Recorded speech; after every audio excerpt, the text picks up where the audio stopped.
The sound of my wife's laughter drifting down from our home office should have made me smile. Instead, it made me freeze. I was lying under my busted GMC in the garage, wrench in hand, when Tara's voice carried through the air vents above. "So, let me tell you about my husband," she said into her podcast microphone, her tone dripping with mock sympathy. Poor Grant thinks he's some kind of tough guy because he owns a physical therapy clinic. But between you and me, ladies, the man couldn't satisfy a parking meter. Before we dive deeper into this story, I have one small request. Please subscribe, drop a like, comment, and hit that hype button to boost this channel so more people can discover these incredible Reddit stories. My grip tightened on the wrench. Her co-host Becca's cackle echoed through the house. "Oh my God, Tara, you're terrible," Becca squealed. "But seriously, tell our listeners about male fragility. I mean, some men are just inadequate in every way that matters." "Well, since you asked," Tara continued, "let's just say my personal trainer Liam has been giving me workouts that actually leave me satisfied, unlike certain people who shall remain nameless but sleep in my bed." I rolled out from under the truck, motor oil staining my shirt, my heart hammering against my ribs. 3 years of marriage, 2 beautiful daughters, and this is what I get? Public humiliation on her stupid podcast? My name is Grant Ellis. I'm 35 years old, I run a successful physical therapy practice, and apparently I'm married to a woman who thinks destroying me on the internet is entertainment. I climbed the stairs 2 at a time, my work boots heavy on the hardwood. The office door was cracked open, and I could see Tara gesturing dramatically at her ring light setup, her blonde hair perfectly styled even though she was supposedly just chatting with friends. "The thing about weak men," she was saying, "is they always blame everyone else for their problems. They can't handle a strong, independent woman who knows what she wants." Becca leaned into her microphone. "Speaking of knowing what you want, didn't you mention that your trainer has been helping with more than just your fitness routine?" Tara's laugh was like broken glass. "Let's just say Liam understands how to work out all my tension. Some people are just naturally gifted at physical therapy." I pushed the door open. Both women looked up, startled. "Hey, honey," Tara said, not missing a beat. "We're recording. Could you maybe not stomp around like an elephant?" "Oh, don't mind me," I said, forcing a smile. "Just wondering if you wanted to share any other intimate details about our marriage with your 12 listeners." Becca snorted. "Actually, we have over 50,000 subscribers now." 50,000 people who now know my wife thinks I'm inadequate. That's fantastic." I leaned against the door frame. "Anything else you'd like to broadcast? Maybe our bank account numbers? The kids' social security information?" Tara rolled her eyes. "Grant, you're being dramatic. It's just girl talk." "Girl talk that's recorded and posted online. Look, if you're insecure about—" "I'm insecure?" I laughed, but there was no humor in it. "You just told the internet that you're cheating on me with your trainer, and I'm the one with the problem?" The color drained from Tara's face. Becca reached over and stopped the recording. "I never said I was cheating," Tara stammered. "No, you just heavily implied it while mocking our private life. Much better." I walked away, leaving them sitting there in their ring-light glow, probably already planning how to spin this for their next episode. Downstairs, I poured myself 3 fingers of bourbon and sat at the kitchen table. My phone buzzed with a text from my dad. "Heard Tara's podcast. You okay, son?" Great. Even my 70-year-old father was keeping up with my wife's digital humiliation campaign. I opened my laptop and found the podcast episode.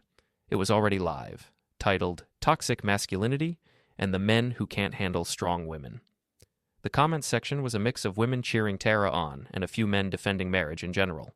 I scrolled through them, my jaw getting tighter with each "You go girl" and "dump his ass." Then I saw something that made my stomach drop. A comment from Osai Liam Torres Fit. "Some women deserve better. DM me if you want to talk about real strength training." I clicked on his profile. Personal trainer, CrossFit enthusiast, and judging by his photos, the kind of guy who takes shirtless selfies in gym mirrors. His bio read, "Helping women discover their true potential, private sessions available." My phone buzzed again. This time it was a text from my buddy Mike, who worked at the fire station. "Dude, what the hell? Jenny just played me your wife's podcast. You need to talk?" Then another from my neighbor Tom. "Hey man, heard some stuff. Let me know if you need anything." And another from Dr. Sarah Chen, who referred patients to my clinic. "Grant, I'm sorry about what's happening. If you need someone to talk to, I'm here." In the span of 2 hours, my personal business had become public entertainment, and everyone I knew was either pitying me or talking behind my back. I finished my bourbon and made a decision. If Tara wanted to play this game publicly, I'd play it publicly too. I created a new email account and started typing. The next morning, I woke up to the sound of Tara screaming into her phone. "What do you mean you're pulling your sponsorship? It was just one episode." I smiled into my coffee mug. Phase 1 was working. I'd spent the previous evening doing research. Tara's podcast, Real Talk with Tara Blake, had 6 major sponsors: a meal kit delivery service, a boutique fitness wear company, a meditation app, a skincare line, a women's vitamin brand, and a local luxury car dealership. I'd sent each of them the same professional email, complete with timestamps and quotes from the podcast, along with a note explaining that I was the husband being discussed, and that I had medical documentation proving the claims about my health were false and defamatory. I'd attached my recent physical exam results, including some very personal tests that proved I was in excellent health. The email was polite, factual, and devastating. "Becca, they're all pulling out," Tara shrieked into her phone. "The car dealership says they can't be associated with content that promotes infidelity. The vitamin company is worried about liability." I buttered my toast and checked my own phone. 3 missed calls from Tara's number, which I'd ignored, but there was also a text from an unknown number. "We need to talk. Liam." I typed back, "About what? Your unprofessional conduct with married clients?" His response came immediately. "Meet me at CrossFit Central, tonight, 8 p.m. "Can't make it. I'll be busy documenting harassment for my lawyer." Tara stormed into the kitchen, her face red and blotchy. "What did you do?" "I had breakfast. Toast is really good this morning. Want some?" "Grant, I'm serious. My sponsors are dropping like flies." "Weird. Maybe they don't like being associated with adultery and public humiliation." I took another bite of toast. "Who could have predicted that?" "You sent them something, didn't you?" "I sent them the truth. Isn't that what your podcast is about? Real talk?" She grabbed my phone off the counter. "What did you say to them?" I snatched it back. "I told them exactly what you told 50,000 strangers. The only difference is I included proof that you were lying." "I wasn't lying." "So you are sleeping with Liam?" She opened her mouth, then closed it. "That's what I thought." I stood up and grabbed my keys. "I'm going to work. Try not to destroy what's left of our family's reputation while I'm gone." At the clinic, word had already spread. My receptionist, Janet, gave me a sympathetic look when I walked in. "Rough morning, Dr. Ellis." "You could say that." My first patient was Mrs. Rodriguez, a 60-year-old woman recovering from knee surgery. She was also apparently a podcast fan. "I heard your wife's show," she said while I adjusted her resistance bands. "Honey, you deserve better than that." "I appreciate the support, Mrs. Rodriguez." "My daughter went through something similar. Her husband was running around, making her look like a fool. You know what she did?" "What's that?" "She took him for everything he was worth and moved to Florida. Now she's got a new man who treats her right, and her ex is living in a studio apartment eating ramen noodles. I helped her through her exercises, thinking about what she'd said. By lunch, I'd had similar conversations with 4 more patients. Everyone had heard the podcast. Everyone was on my side. That afternoon, I got a call from my lawyer, David Park. "Grant, I listened to the podcast episode. We need to talk." "How bad is it?" "For her? Very bad. She made specific claims about your health and fidelity that are demonstrably false. She also implied you were abusive and inadequate as a provider. If you have documentation proving otherwise, we have grounds for a significant defamation suit." "I have documentation." "Good. There's something else. I did some research on this Liam Torres character. He's had complaints filed against him for inappropriate conduct with female clients. Nothing that stuck, but a pattern of behavior." "Interesting. Grant, I need to ask you directly. Are you planning to file for divorce?" I looked out the window of my office at the parking lot where I'd built my business from nothing, where I'd worked 60-hour weeks to provide for my family. "Let me get back to you on that." That evening, I picked up my daughters from school. Emma, my 10-year-old, was quiet during the drive. Finally, she spoke up. "Dad, Kayla's mom asked me if you and Mom were getting divorced." My hands tightened on the steering wheel. "What did you tell her?" I said I didn't know. "Are you?" "Your mom and I are having some problems, sweetheart. But whatever happens, you and Sophie are the most important things in the world to me." Sophie, my 8-year-old, piped up from the back seat. "Is Mom really dating her trainer?" Jesus Christ. "Where did you hear that?" "Kayla's older sister listens to Mom's podcast. She told everyone at school." I pulled into our driveway and turned around to face my daughters. "Listen to me, both of you. What's happening between your mom and me is adult stuff, okay? It's not your fault, and it's not your job to worry about it." "But everyone at school is talking about it," Emma said, tears in her eyes. "I know, baby, and I'm going to fix that." That night, after the girls were in bed, I made another decision. I opened my laptop and started a new podcast episode on a platform that allowed guest uploads. Hi, this is Grant Ellis. Some of you might know me as the husband from Tara Blake's podcast. I wanted to set the record straight about a few things. The next morning, my phone was buzzing before my alarm went off. Texts, calls, emails, all from people who'd heard my podcast response. I'd titled it, The Other Side of Real Talk. And in 23 minutes, I'd calmly, methodically dismantled every claim Tara had made about me. I'd provided medical documentation, financial records showing I'd supported our family entirely while she built her podcast hobby, and testimonials from patients and colleagues about my character. But the real bombshell was the evidence I'd found about Liam. I'd done some digging and discovered that he'd been fired from 2 previous gyms for inappropriate relationships with married clients. I'd also found his social media posts from the past 6 months, posts that coincidentally lined up with times when Tara had claimed to be at girls' nights or networking events. My phone rang. It was my dad. Son, I just listened to your podcast. Damn. Too harsh? Not harsh enough. That woman humiliated you and your daughters in front of the whole world. You showed remarkable restraint. Thanks, Dad. There's something else. I've been asking around. This Liam character has been bragging at his gym about his podcast girlfriend and how he's going to be famous. Thought you should know. I thanked him and hung up, just as Tara came storming down the stairs. 40,000 downloads, Grant.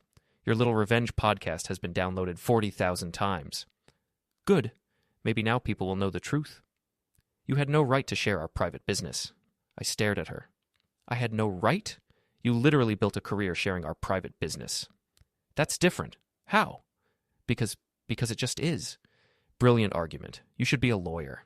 She threw her coffee mug at the wall. It shattered, sending ceramic shards across the kitchen floor. You're destroying my career. No, Tara. You destroyed your career when you decided to cheat on your husband and then brag about it on the internet. I never said I was cheating. You said Liam was giving you satisfaction I couldn't provide. You said he understood how to work out your tension. You called him gifted at physical therapy. What exactly did you think people would assume?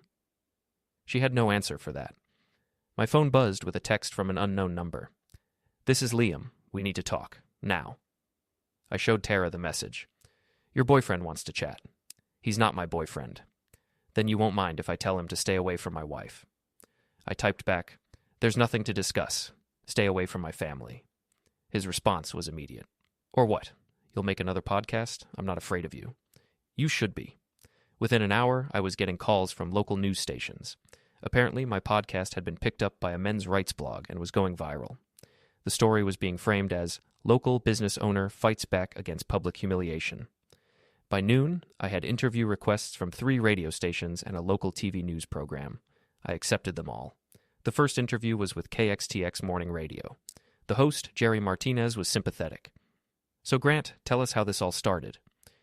I was working in my garage when I overheard my wife recording her podcast. She was telling her audience that I was inadequate as a husband and heavily implying that she was having an affair with her personal trainer. That must have been devastating. It was humiliating, but what really got to me was that my daughters heard about it at school.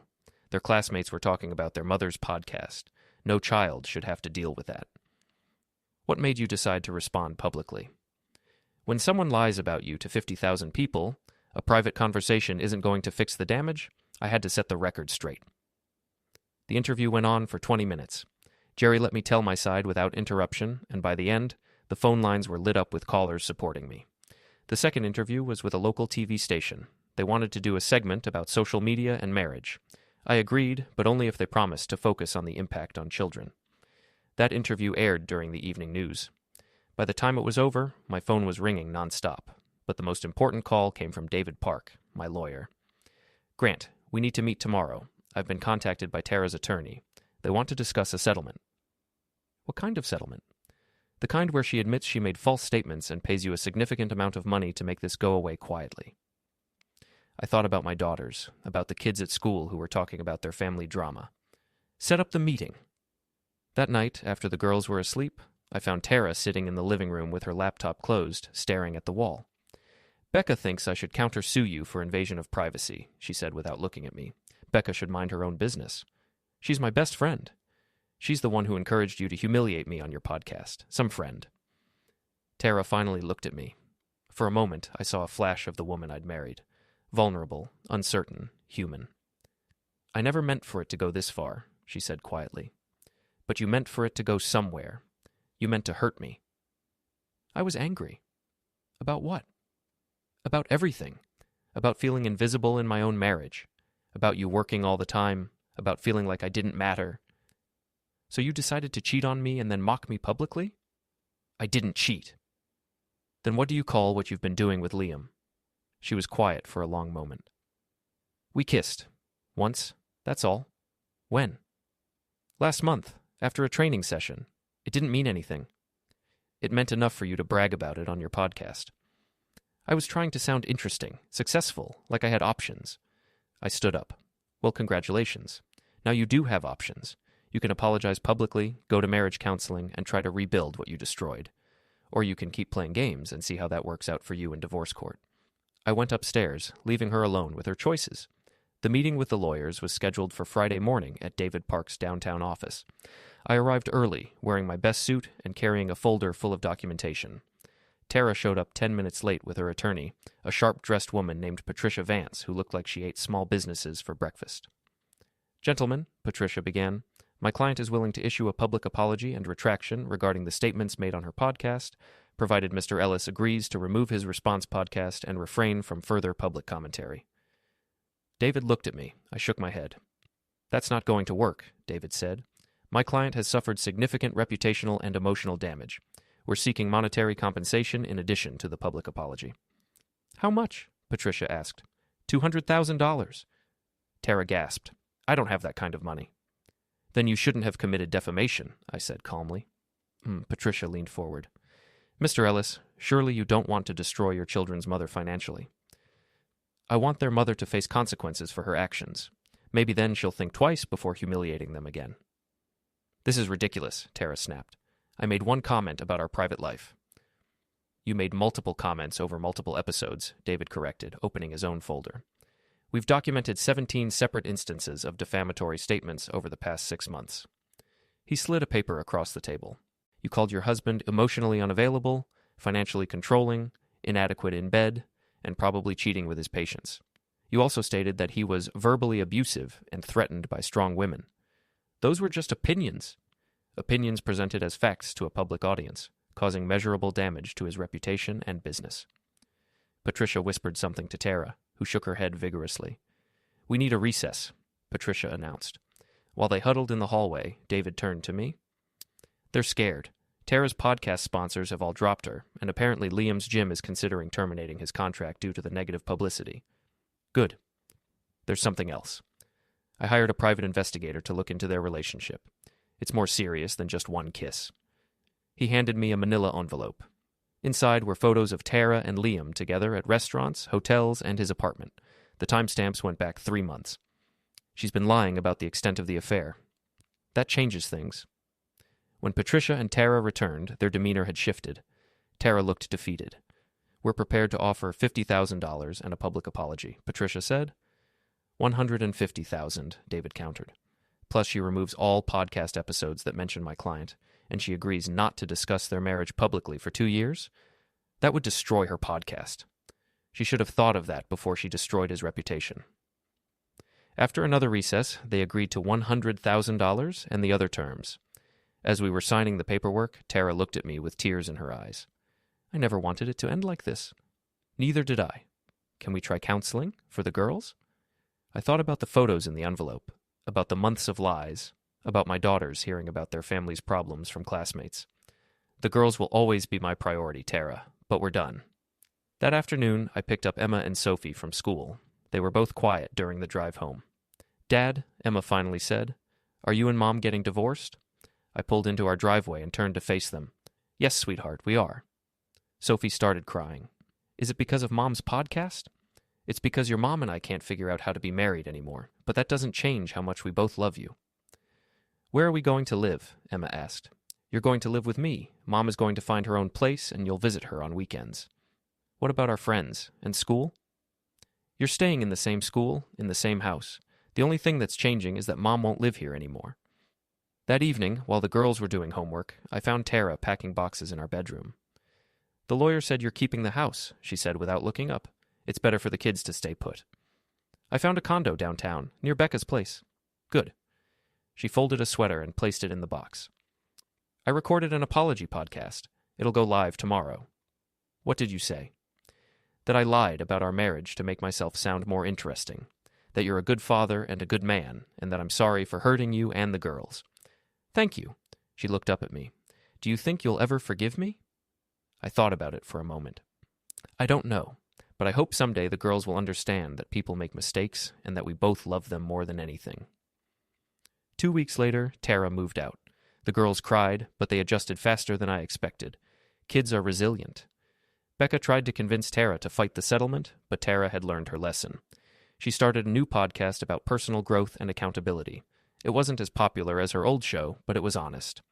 Liam lost his job at the gym and moved to Austin. I never saw him again. 3 months after Tara moved out, I thought the drama was over. I was wrong. I was closing up the clinic on a Thursday evening when I found Liam Torres waiting by my truck in the parking lot. We need to talk, he said. No, we don't. I unlocked my truck and opened the door. This is your fault, he said, stepping closer. Tara and I were happy until you ruined everything. I turned to face him. You were happy sneaking around with a married woman? She was going to leave you anyway. But she didn't, did she? She chose to stay and work on our marriage, until you came along. You don't deserve her. Maybe not, but you definitely don't. He shoved me, hard. I stumbled back against my truck. You think you're so smart with your podcasts and your lawyers, he said, but you're just a pathetic little man who couldn't keep his wife satisfied. I straightened up. And you're a predator who targets married women because single women see right through you. He swung at me. I ducked, and the punch hit the side of my truck. You son of a... Liam! We both turned. Tara was walking across the parking lot, her face flushed with anger. What are you doing here? She demanded. Talking to your husband about what he did to us. There is no us, she snapped. There never was. You were a mistake I made when I was angry and stupid. Tara, come on. You said... I said a lot of things I didn't mean. Just like I said things about Grant that weren't true. Liam looked between us, confusion replacing anger on his face. You're getting back together? No, I said. We're divorced. But we're co-parenting our children, and we don't need you making that more difficult. Liam, Tara said gently, what we had wasn't real. It was just me acting out because I was unhappy. Grant and I are building a friendship for our daughter's sake. You need to move on. This is bullshit, Liam muttered. This is reality, I said. You were a symptom of our marriage problems, not the cause. And now that we've dealt with the real issues, you're irrelevant. He looked like he wanted to take another swing at me, but Tara stepped between us. Go home, Liam. Please. He stared at her for a long moment, then walked away without another word. After he was gone, Tara and I stood in the parking lot, the evening air cool between us. Thank you, I said. He's been calling me for weeks. I finally told him I'd meet him here to end it once and for all. How are the girls adjusting? Better than I expected. Emma asked if we could all have dinner together sometime. That might be nice. As friends. As friends, she agreed. 6 months later, we did have that dinner. The girls were happy to see their parents getting along, even if we weren't getting back together. Tara's new podcast was doing well. She'd found her voice talking about accountability and growth instead of tearing people down. My practice was busier than ever. Apparently standing up for yourself publicly is good for business. And Liam? Last I heard, he was in Austin, still posting shirtless gym selfies and looking for his next married client. Some people never learn, but some people do. Tara learned that actions have consequences. I learned that sometimes you have to fight for your reputation and your dignity. And my daughters learned that even when families break apart, love doesn't have to. That's the most important lesson of all.